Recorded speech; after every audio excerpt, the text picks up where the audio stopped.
Okay, and greetings, ladies and gents. Welcome to the inaugural video for Paul's Place. So basically, that's just going to be the name of the channel. It's going to be Paul's Place. Um, Makes it simpler than anything else, and it was what I come up with. Okay. What you're going to find on here are educational videos on saints. You'll find perhaps some other kind of educational videos later relating to nonpartisan issues like how Congress works and stuff like that. If I decide I'm going to do this, I haven't really figured that part out yet. But basically, the channel is going to be an educational channel. It is not going to have any opinion based things on it. It's only going to have what are the facts and allow you to make your own opinions as you wish. So this first video basically is going to take all the saints of the day for this week and put them together so that you can watch them all at once if you want to. Otherwise, you can watch each of them individually. It's sort of up to you. It just depends. Maybe some people will find it easier to watch them together. Maybe some people will find it annoying. I couldn't possibly say. But whatever. So, okay, and that's about it. All right, so I'm gonna go ahead and sign off here, and I will talk to you guys tomorrow. Have a great day. Oh yeah, okay. Sorry, I'm supposed to say subscribe to the channel so that you can get and the link's gonna be here at the bottom. But if you subscribe to the channel, then you'll be able to get more of the updates and things like that as they occur. Okay, I'll talk to you guys later. Bye. Okay, well, they say the third time is the charm, so hopefully it's true in this case. Today's saint of the day is Saint Bridget of Sweden. Saint Bridget was born in 1303, is a mystic. That is to say that she is somebody who we would have at one time referred to as a prophet and now refer to as a mystic. It's the same basic thing, just a different slate, just this different slate labeling thing.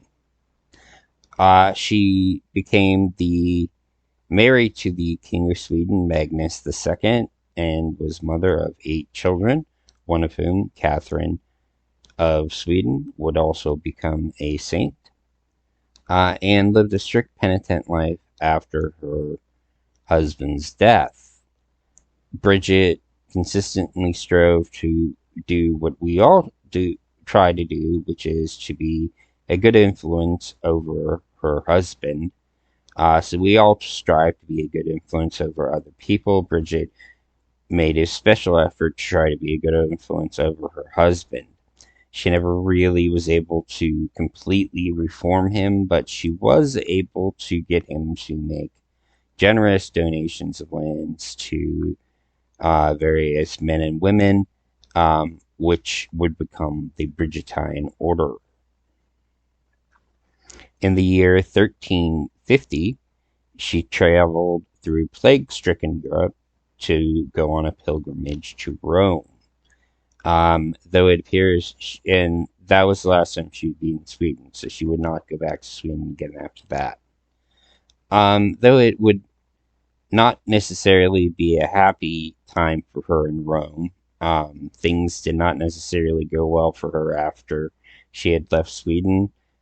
She found herself surrounded by debts from the new order and was opposed in many ways to her work trying to stop church abuses. Eventually, she takes a final trip in to the Holy Lands, where her son Charles dies, and she leading to her own death in 1373,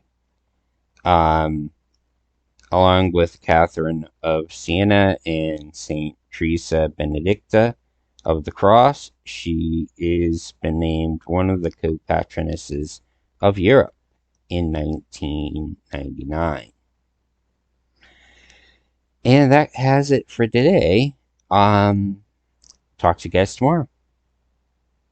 And have a great weekend.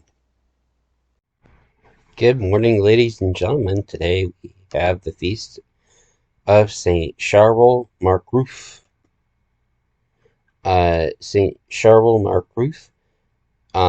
It was from a Lebanese area. He never really traveled much outside of the village where he was born in Beck. I'm gonna try this, but I'm probably going to really, really do it badly. The village of Becca Carafa. He was born Joseph in the year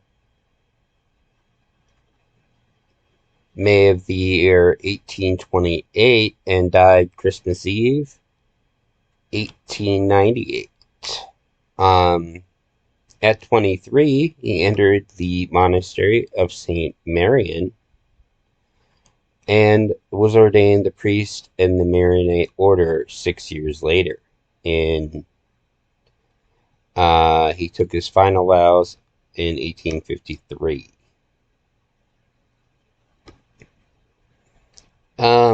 He kind of followed the example of the 5th century St. Marian in that he lived very much as a hermit until from 1875 until his death.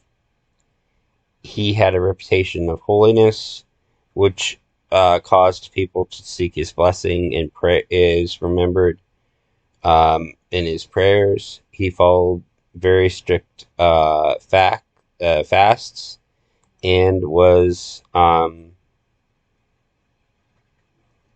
heavily devoted to the Blessed Sacrament. His superiors did occasionally ask him to administer sacraments in local villages, which he did gladly. And he died in the late afternoon of Christmas Eve. It's said that Christians and non-Christians find his tomb a place of pilgrimage and cure. Paul VI would beatify Saint Charles in 1965, and he was canonized 12 years later. And that's it for today. Talk to you guys tomorrow.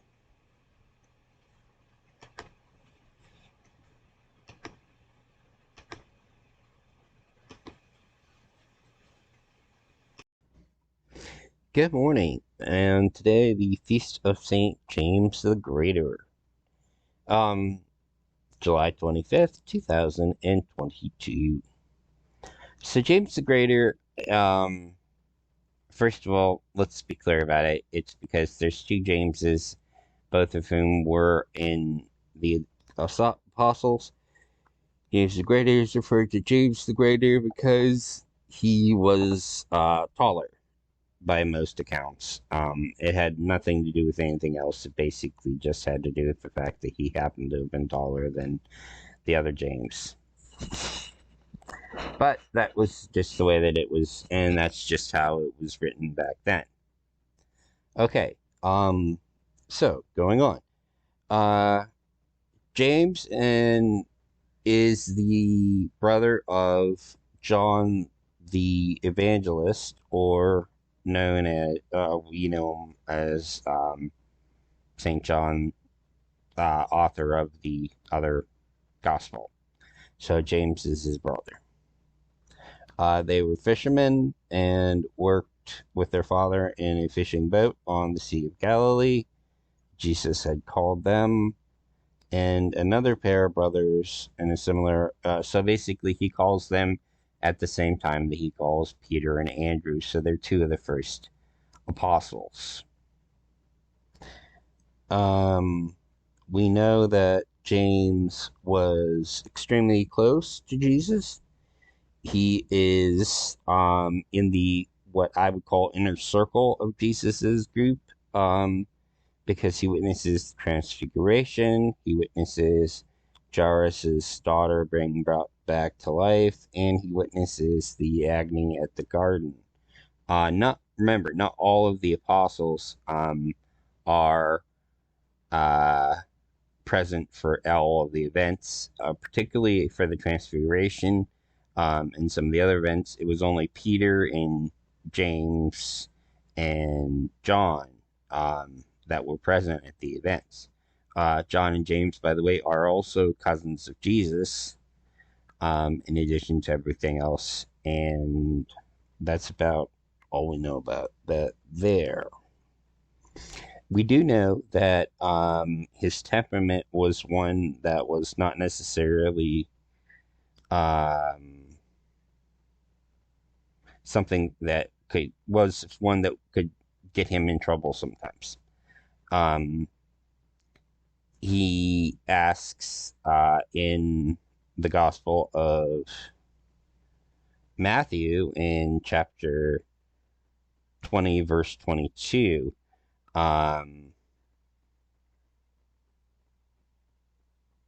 if he would be able to, if him and John would be able to find themselves at the right and left of Jesus, or his mother asks them if they would be able to be found at the right and left hands of Jesus when he enters into his kingdom. And Jesus' reply is that you don't know what you're asking. Can you drink the cup that I am going to drink? And they tell him that they can. Jesus then tells them that they would indeed drink the cup that he could and share in his baptism of pain and death, but sitting at the right and left was not his to give. That alone was for the Father.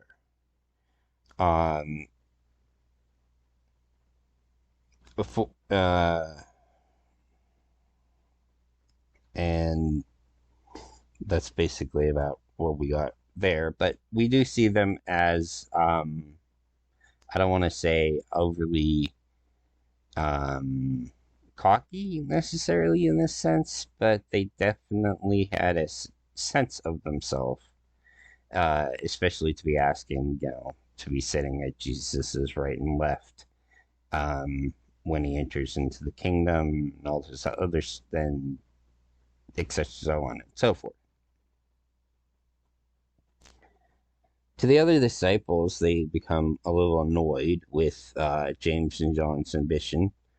And of course, they were all taught lessons in humility, and particularly the key part of it, which is that Jesus showed that he was the servant of all and imposed the same type of service on the apostles. And the sacrifice that he made was, of course, the sacrifice of his life, and a sacrifice that most of the apostles would also make themselves. In another occasion, they were referred to as the Sons of Thunder, mostly because they seem to be getting themselves in trouble quite a bit. James was the first of the apostles to have been martyred, we believe. So he would be the proto-martyr of the apostles. In what we think is about 44 AD,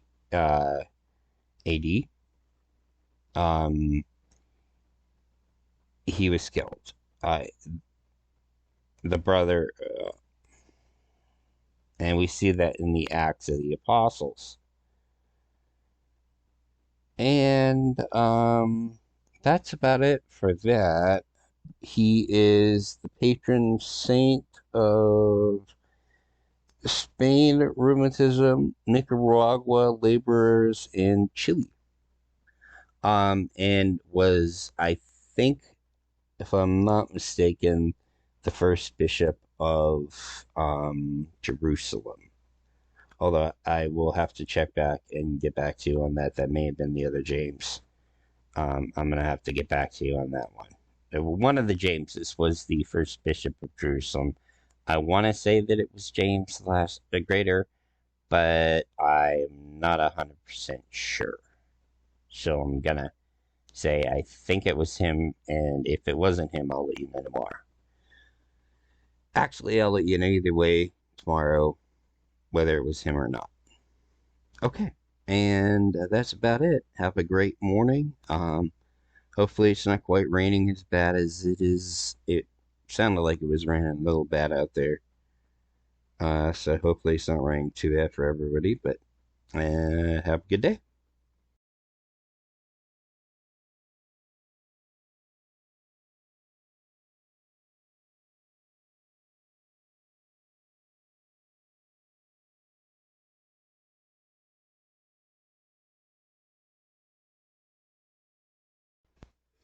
Good morning, and today is the feast of Saints Joachim and Anne, the parents of the Blessed Mother. Okay, let me clear up from yesterday's video. James the Greater, definitely not the Bishop of Jerusalem. There's a 7-minute video that I have, which kind of goes into the whole James's thing. I'm not going to really spend a whole lot of time on it here, but suffice it to say there are James the Greater, which was yesterday's saint, James the Less, which is another cousin of Jesus, and James the Just, which I you're gonna have to watch the video, but needless to say, there's a lot of them running around. Okay, so that takes care of old business. Moving on to new business. Um, Today is the feast of Saints Joachim and Anne, but we don't have a whole lot of information on them. To be fair, we have no information on them short of the information that we are given, which is from tradition. So the way it works with Catholic um, scholarship is we typically have two modes that we look at things through. The first is what's called scripture, which is obviously the Bible or some other text that we can turn to and say, okay, this is where we know this from. The second is what are called tradition. Um, Anne and Joachim come to us mostly through tradition. Now, we don't have a whole lot of information on them. The tracing of Jesus's lineage is done through Saint Joseph's side of the family, which is kind of a strange sort of way of doing that if you think about it, because Saint Joseph was his stepfather, so it was, again, not really going to spend a whole lot of time on it, but the point is that we have no real information on it. What we do know is that, or what we can infer is that because of Mary's virtue and because of the way that Mary was, it is inferred that her parents also were extremely virtuous examples and were good, holy people, and examples of heroism and virtue. Reason being that God would not have selected people who weren't holy to have been part of his plan for the salvation of humanity, and obviously because they gave birth to Mary, who later would give birth to Jesus, they would have had to have been, you know, holy as well, because otherwise it wouldn't have worked out. Okay. And that's pretty much about all we can say about them. We do know, yeah, we don't have a whole lot of other information on them. Um, Hopefully, we do know that they would have more than likely um, given Mary most of her all of her early training, and she would have learned almost everything from them. Potentially, they would have been the ones who would have arranged the marriage to Joseph. We're not sure exactly how that all comes about, but again, not a whole lot we have to go on here. Okay, so that's about it for today, and I'll see you guys tomorrow. Bye.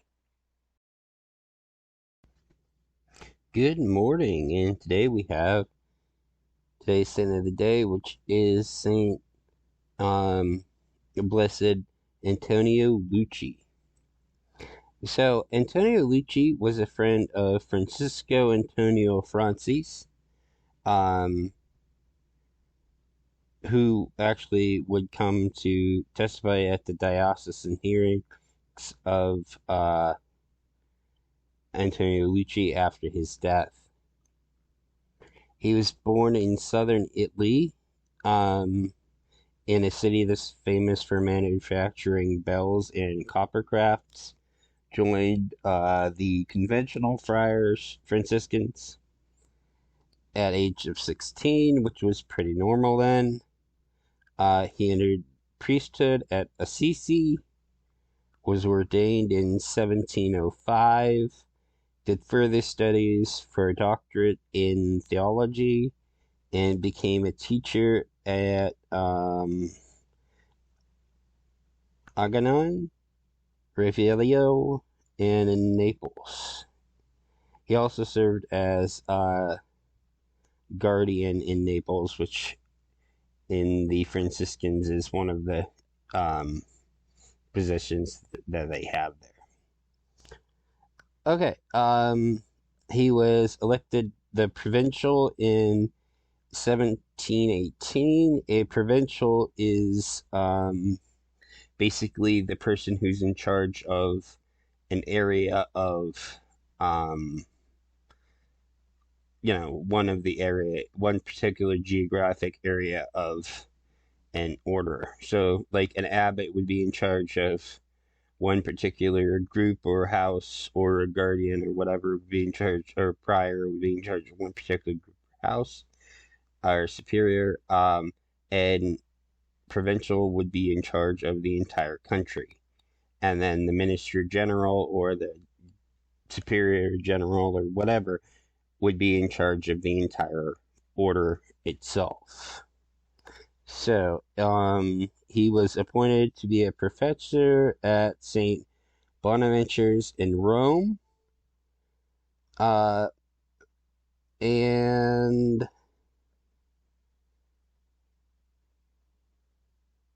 later bishop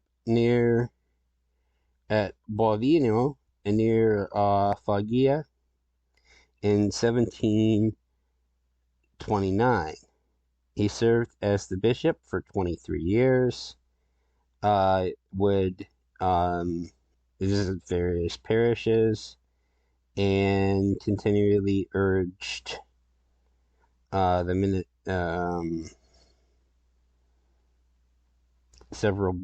wrote several books about the first 200 years of the friars. And that's about it for Blessed Antonio Lucci. Okay, that's it for today. Talk to you guys tomorrow. Bye. Good morning, and today we have one of our American martyrs, Blessed Stanley Rother's feast day. So, Stanley Rother was born in 1935 in Oklahoma. He was from Oak Ridge, Oklahoma, which is in the Tulsa City Diocese. So he's from the local Oklahoma area there. Initially, he went to the local seminary and had flunked out of the seminary there. He had trouble with Latin, but Father Arthur was accepted to another seminary, Mount St. Mary's Seminary in Maryland, where he did finish his studies. And Blessed Rother returned to the local diocese in Oklahoma City, where he served for 5 years. Oklahoma City heard a call from Pope, now St. John the 23rd, to send missionaries to the people in Guatemala, and Father Rother had joined 5 other priests, 3 religious sisters, and 3 lay people to staff a mission to the people of Guatemala in Central America. And that was with the bishop's approval. By 1975, only Father Arthur was still at the parish. Everybody else had returned home for various reasons. He still was considering, he was still working with the indigenous people in the region for 13 years, and he had won the hearts and souls of the folks in the area. Partly, I think, because he had been a farmer and had been, from Oklahoma, he knew some farming and was able to help them with various crop as well as his pastoral duties, which, by the way, were quite significant, including up to 5 masses on any given Sunday, uh, at up to 4 locations, and up to 1,000 baptisms a year. To give you kind of an idea, Guatemala was in the middle of a civil war in the 1970s and 80s. In 1980, government troops had come and camped at the parish, and Father Arthur had witnessed the assassination of several of his parishioners, including the parish deacon. Warned that he was in imminent danger, Father Arthur returned to the United States for 3 months in early of 1981 to visit his friends and family.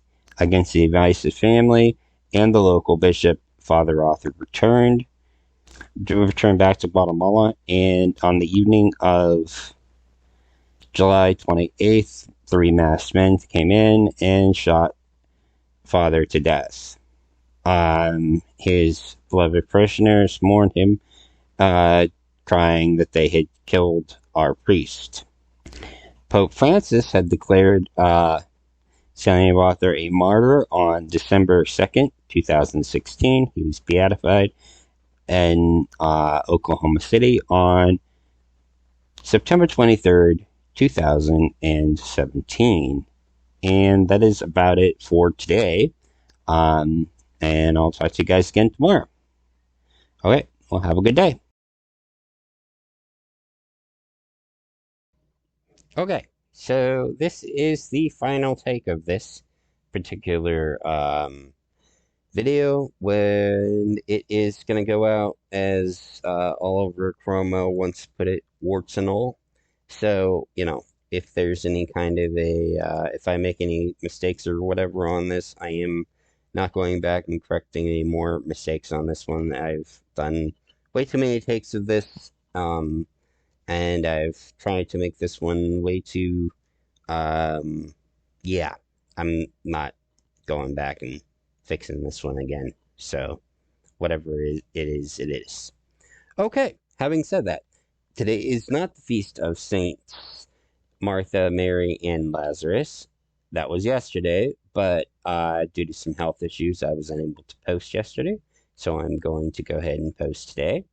And we're going to go ahead and start with Saint Martha. Saint Martha, along with Mary and Lazarus, are siblings who are friends of Jesus. And they're especially close friends of Jesus, and we know that because he comes and he visits them. He stays with them when he's on his way, more than likely on his way to Jerusalem. Bethany is about 2 miles outside of Jerusalem, so you figure it would probably be a stopping point for him on the way to get to Jerusalem. And it isn't the same kind of a celebration that you see, or a dinner that you see, that would have been from when he met with Zacchaeus, or when he met with perhaps the centurion or someone else, because this is him having dinner with some friends, basically. And Martha is the active one who is preparing dinner. She, in the story, becomes somewhat annoyed because her sister is listening to Jesus talking while she's preparing dinner, asks if he would ask her sister to help her with dinner, and Jesus tells her that Mary has chosen the better part by listening to him, and that she needs to stop being so concerned with things of the world. Not necessarily things of the world, but she's concerned with a lot of things going on that she's the one who's concerned with a lot of the stuff that's going on. So he tells her, she's always so busy about other things that sometimes she needs to take a second and maybe should take a example, not from Mary taking an example from Martha, but Martha taking an example from Mary. Okay, we also see that when Lazarus becomes sick, they send for Jesus, and that means that they're close enough to Jesus that they would send for him when Lazarus becomes sick. What actually ends up happening is Lazarus, of course, passes away. Jesus comes slightly after Lazarus, or a few days after Lazarus had died, and Martha and Mary are at the tomb. And while Martha and Mary are at the tomb, what happens is that Jesus asks Martha if she believes that he's the resurrection and the life. And she says, "Yes, Lord, yes, I have come to believe that you are the resurrection. And I have come to believe that you are the Son of Man and the Son of God and the Messiah." So Jesus does eventually raise Lazarus from the dead, and that starts the whole next act of what we see in several of the Gospels. Particularly in St. John's Gospel, we see that this is when they decide, the high priests and the officials decide they need to actually do something radical or something fairly radical about Jesus, because this is when, now he's got some guy he's brought back from the dead, and we've got this guy who's back from the dead that they want to get rid of again because, that's not good for business for them. And also because Jesus is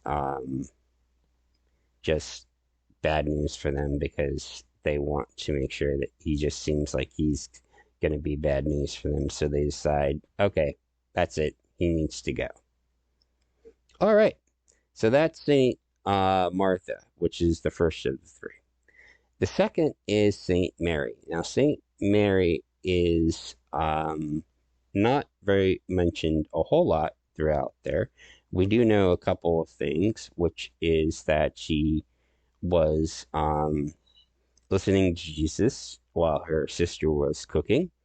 So she has a much more contemplative, or a much more, she has a relationship with Jesus where she wants to listen to him and feels that that is the most important thing versus helping her sister, which is what Jesus also feels in that particular part.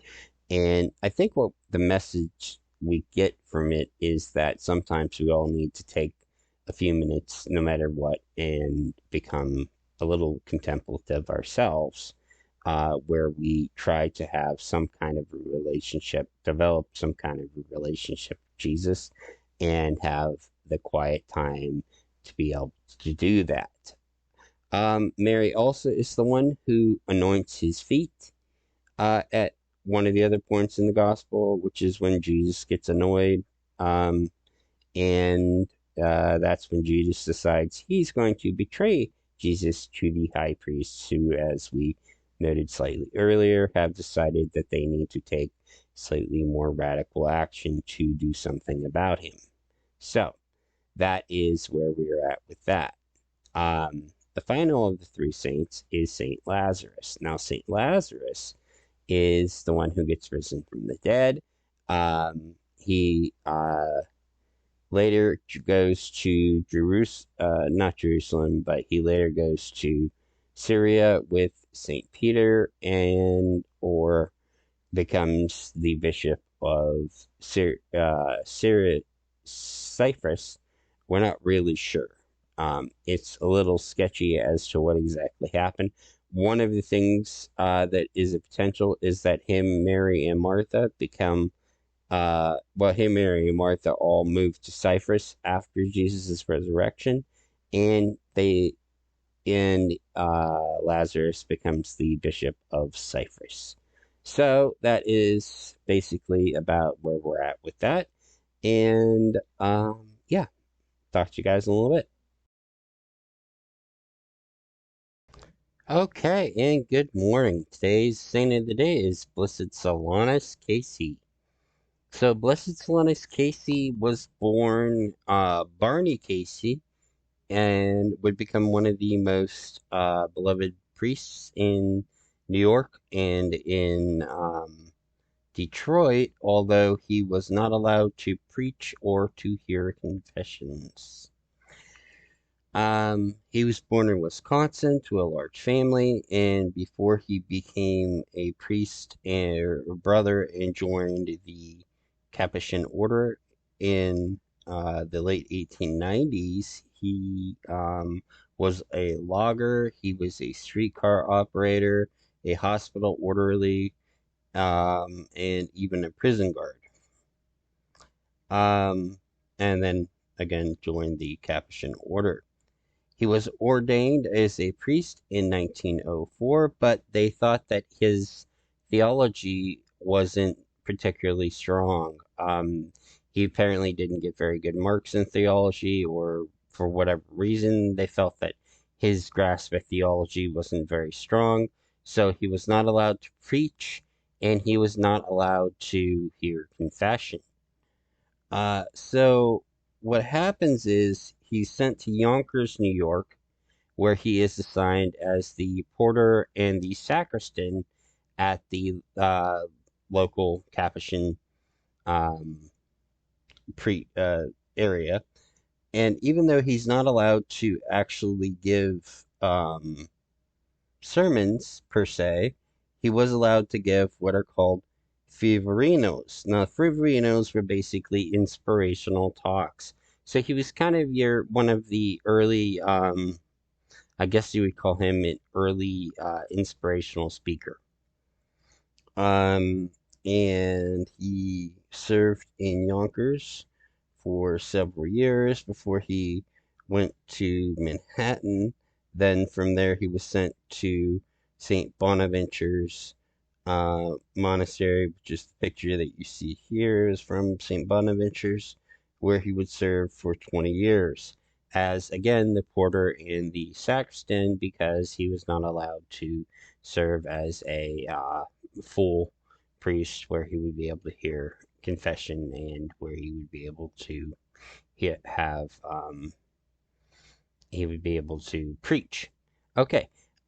He did do a service for the sick, which apparently on Wednesdays would have up to 200 people at it, and every day saw between 40 to 50 people who he consulted with. In 1947, he began to get ill and was sent to live with a novitiate house. He was sent to the novitiate house of the order, where he to recover basically. And in 1957, he passed away. In 1957, when he passed away, 20,000 people passed by his casket. He was declared venerable in 1995 and blessed in 2017. Okay, so just to recap real quick, venerable basically is one of the stages on the journey to sainthood. So sainthood takes there's this whole process when you're becoming a saint, and it basically has 4 steps. The first of which is called servant of God. That basically is the initial um, inspection of what your virtues were or whatever. The second step is to have the person declared venerable. That's done in Rome. The first step can be done by the local diocese or by the local by the local order. The second step has to be done in Rome by the a congregation for saints. It's a special group in Rome that basically focuses on that. The next step is to have become blessed, and that basically means that so to move from venerable to blessed, it means that they have one miracle that has been attributed to them. That gets extremely tricky because for a miracle to have been attributed to that person, you have to have no other person have been being prayed to. So it has to be only that person who is being prayed to, and for the miracle to have occurred. And in most cases, it requires a second miracle in order to become canonized and receive the full sainthood. That can either be waived by the Pope, or in the cases of martyrs, only one miracle is necessary. Okay, so that basically gives you probably more than you actually wanted to hear about that, but what can I say? I love sharing information that I have, so it's one of those things that your guys are gonna just have to get used to, I guess. All right, well, that's about it for me today. Talk to you guys tomorrow, and have a very good Saturday.